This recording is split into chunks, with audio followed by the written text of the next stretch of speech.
ఇదివరకు బడ్జెట్ అంటే దొంగ లెక్కలకి కేంద్రంగా ఉండేది.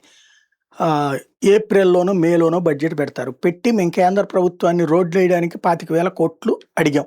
25,000 కోట్లు వచ్చేసినట్టు రాసేసుకుంటారు. వచ్చేస్తాయి ఈ ఏడాది డబ్బులన్నట్టు.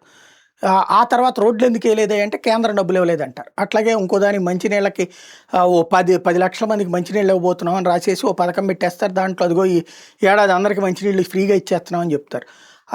ఈ డబ్బులు కేంద్రాన్ని అడిగినట్టుగా రికార్డులో చూపెడతారు. అవి వచ్చేస్తున్నట్టుగా రాసేసుకుంటారు. ఆ తర్వాత వచ్చి అవ్వకపోతే ఎందుకు అవ్వలేదయ్యా అంటే కేంద్రం ఇవ్వలేదంటారు. అట్లా అంటది. కేంద్రానికి ఎంత ఫండింగ్ ఇస్తో అది తెలుసు మనకి. కానీ నాటకాలు, ప్రజల్ని మోసం చేయటం, బహిరంగ మోసం చేయటం అనమాట. ఇది దశాబ్దాలుగా సాగినటువంటి దానికి చెక్ పెట్టుకొచ్చారు నరేంద్ర మోడీ. బడ్జెట్లన్నీ కేంద్ర ప్రభుత్వం బడ్జెట్ ఫిబ్రవరిలోనే పెట్టేస్తుంది. జనవరి ఎండింగ్ కల్లా రెడీ చేసేసి ఫిబ్రవరిలో పెట్టేస్తుంది. పెట్టేసి ఏ రాష్ట్రానికి ఏ పద్దుల కింద ఎంత వస్తుందో చెప్పేస్తుంది. ముందే ఇచ్చేస్తుంది బడ్జెట్లో. మనం ఆ డబ్బుల ఆధారంగా మన బడ్జెట్ రూపొందించుకోవాలి. ఇప్పుడు ఇంకా దొంగ నాటకాలు రాష్ట్రాలు ఆడటానికి వీల్లేదు.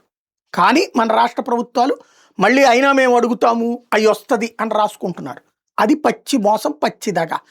ఏ రాష్ట్రానికి ఏ పథకం కిందన ఎంతెంత కేంద్ర ప్రభుత్వ నిధులు ఇస్తారు, 60% ఇస్తారా, 80% ఇస్తారా, 100% ఇస్తారా, గ్రాంటినేడా లేకపోతే అప్పా, ఇవన్నీ రాసి ఉంటుంది కేంద్ర బడ్జెట్లో.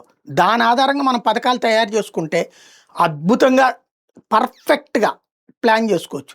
ఆర్థికంగా మోడీ తీసుకొచ్చినటువంటి ఆ పద్ధతిని సద్వినియోగం చేసుకోవాలి రాష్ట్ర ప్రభుత్వం తప్పించి దుర్వినియోగం చేసుకోకుండా ఉంటే బాగుంటాయి 2 తెలుగు రాష్ట్రాలు కూడా.